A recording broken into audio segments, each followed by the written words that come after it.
The origin of money. Um, it's pretty simple to explain, actually. We've been operating as nomadic hunter-gatherers for a very long time on this planet. And commerce, that is exchange of goods and services, it's probably relatively new. The advent of agriculture, roughly 10,000, 11,000 years ago, depending on who you ask. But let's say it's, 10,000 years ago, um, played a big part in the creation of money. So what money is, all that money really is at the end of the day, I don't even have my wallet here to bust out a bill, but you know what a $20 bill looks like. All that paper money is a store of value.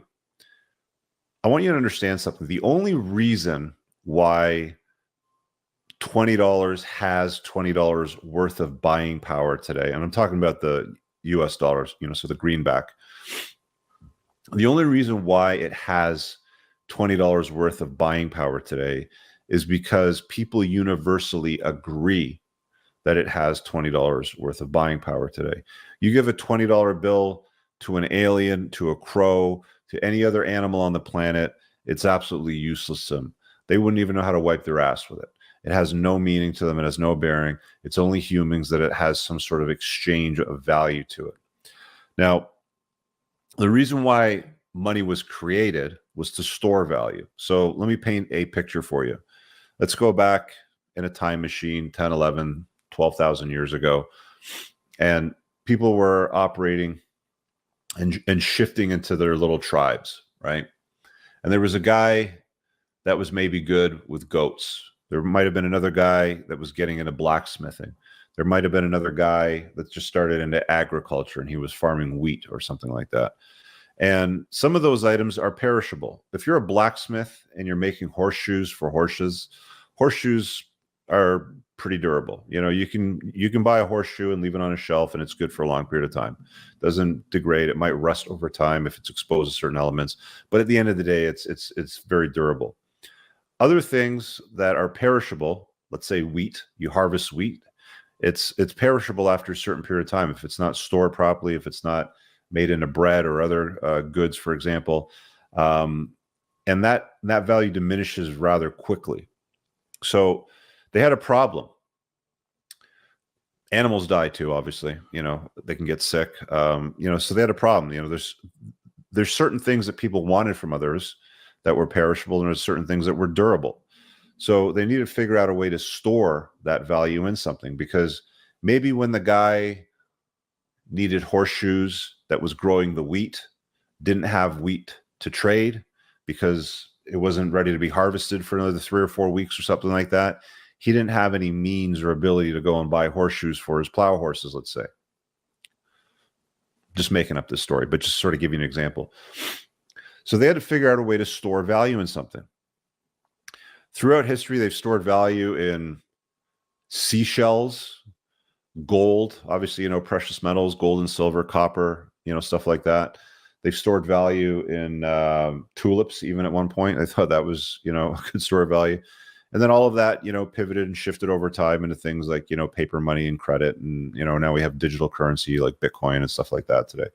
So the long story is rather long, and I'm not going to get into it to, bore you, but that's essentially what money is. It's just a store of value.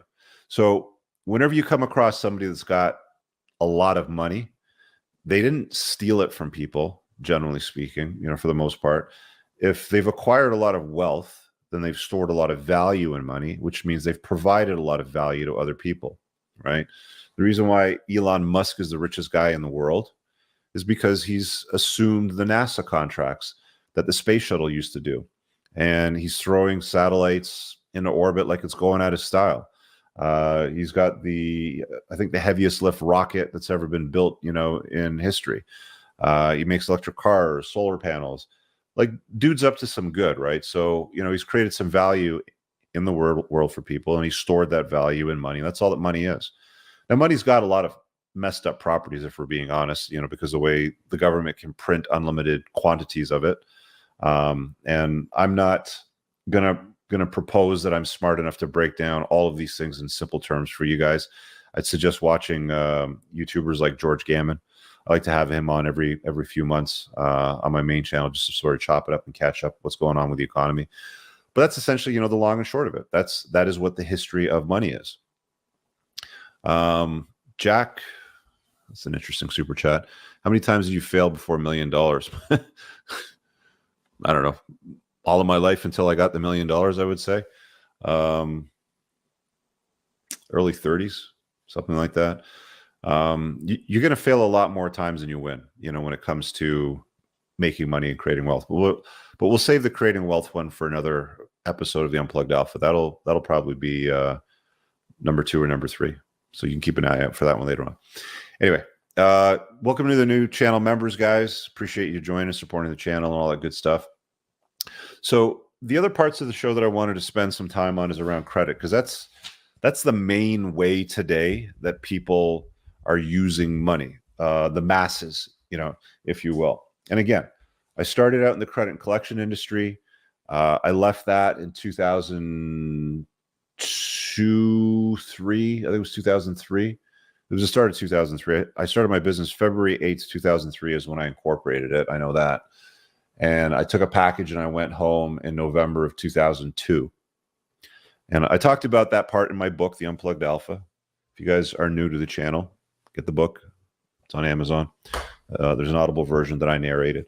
The book's also getting updated too, by the way. There's going to be a first edition update out later on this year. And there'll be a special announcement with what's going to follow after that. And then there's a second book coming out towards the end of the year. That's going to fill in a lot of the stuff that should have gone in the first book. I really hope you guys enjoyed that clip. If you want to watch the full-length podcast, you can find that over here, that clip's from. If you're newer to the channel, make sure you hit subscribe over here, and pin down below in the top comment, you'll find a bunch of useful links to my website, my supplement line, books, and a bunch of other stuff. Have an amazing day. Peace out.